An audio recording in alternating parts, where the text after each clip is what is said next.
Muy bien, estamos de regreso. Dejamos la charla, Osvaldo, en la discusión acerca de por qué alguien puede renunciar a un cierto beneficio individual en aras de un beneficio colectivo, ¿no? Y acá hay de por medio varias cosas que tú querías abordar, ¿no? Sí, de entrada, digamos, en un contexto de mayor desarrollo democrático, individual, uno apelaría a las éticas individuales, ¿no? Es decir, si un servidor público llega a un puesto, uno ni le pasaría por la mente que pensara si quiere un beneficio personal. Lamentablemente no estamos en un contexto así, ¿no? Entonces no podemos confiarnos, ¿no?, en que el servidor público va a actuar en automático en beneficio de, y ante eso entonces se crean los llamados candados. Pongo varios ejemplos. En la etapa del PRI, por ejemplo, la voz del presidente era la última voz. Si decía A, era A. Y por lo regular nadie le cuestionaba y nadie le decía nada, ¿no?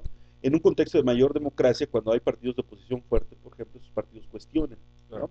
El problema en el caso de ahorita, por ejemplo, de la eliminación de los diputados plurinominales, como toca los intereses de los partidos, todos los partidos también callan, aunque es una exigencia ciudadana, ¿no? Ante ese contexto, por ejemplo, ¿quién defiende al ciudadano o quién representa al ciudadano? Al ciudadano común, que no está afiliado a un partido político, no pertenece. En ese contexto se crean los llamados contrapesos institucionales, que serían caso de la Comisión de Derechos Humanos, caso del IFAI, como organismo de acceso a la información pública, en educación el caso del INE, ¿no?, que es como un tercero que no necesariamente depende de la autoridad institucional de ese momento, ¿no? Bueno, en ese contexto, un elemento fundamental también que emerge es la cuestión de la observación ciudadana, es decir, la ciudadanía en sí, como concepto, no nos serviría nada en una lógica democrática si no se traduce en participación, ¿no? Y los espacios de participación no necesariamente acotados a partidos políticos, claro, porque la lógica de los partidos políticos es solamente movilizar o movilizarse hacia la ciudadanía en tiempos electorales, ¿no?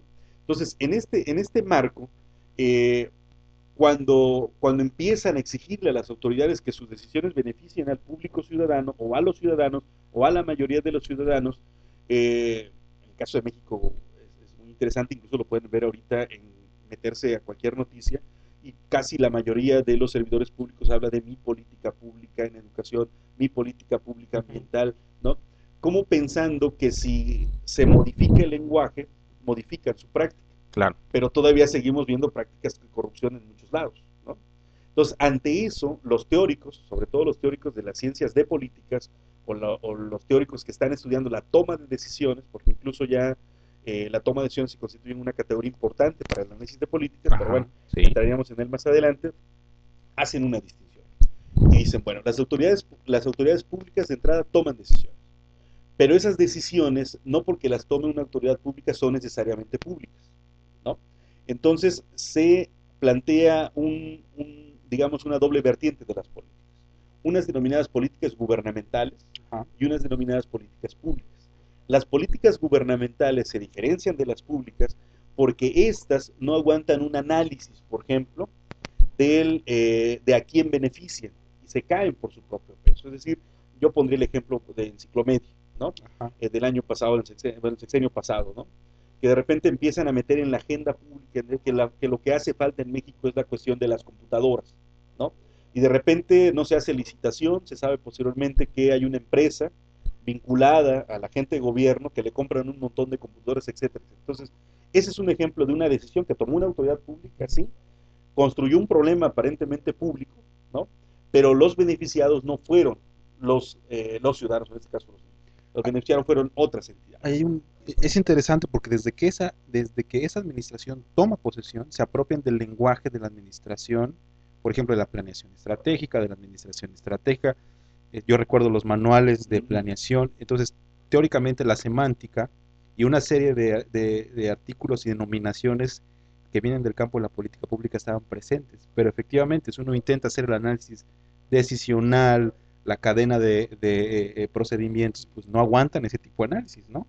O sea, no hay manera, pues. Y para los del observatorio que están participando ahorita, nos vamos a meter en una tarea fundamental que es, digamos, tener una duda razonable y decir, a ver, la autoridad presenta un programa sectorial para educación, ¿no?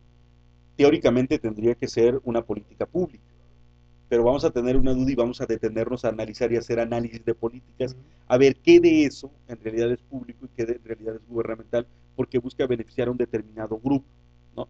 Ahora, en teoría no existe la política pública de facto, tendría que ser producto de un análisis el que le diera la categoría, ¿no? Así es, de hecho, el otro día conversábamos acá que la idea misma, ya en términos de análisis, la idea misma de una política pública tiene sentido particular o un carácter particular en el conjunto de una serie de discusiones muy específicas. Afuera de ese conjunto como que pierde su especificidad. Incluso esta misma distinción que tú ahora hacías, ¿no?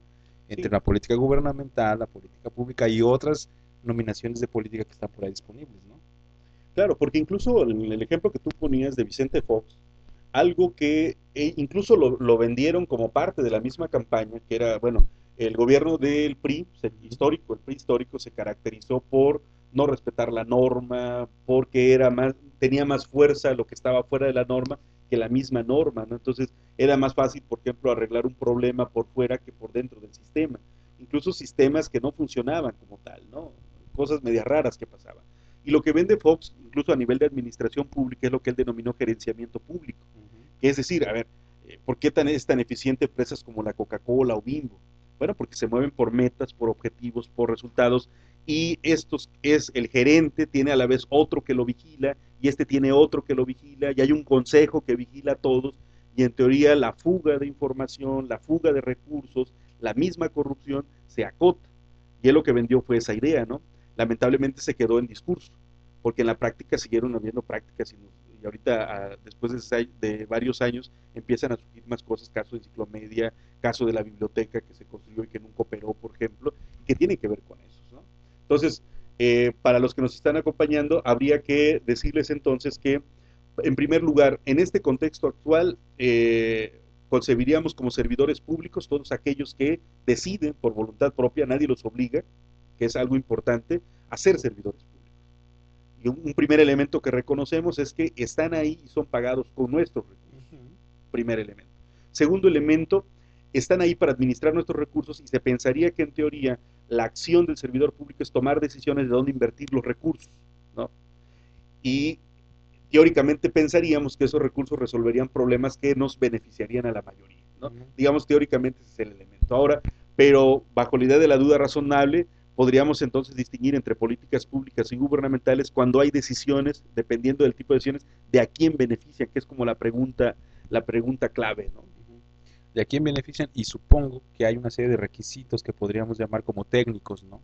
Para decir, esto puede ser llamado una política pública, ¿no?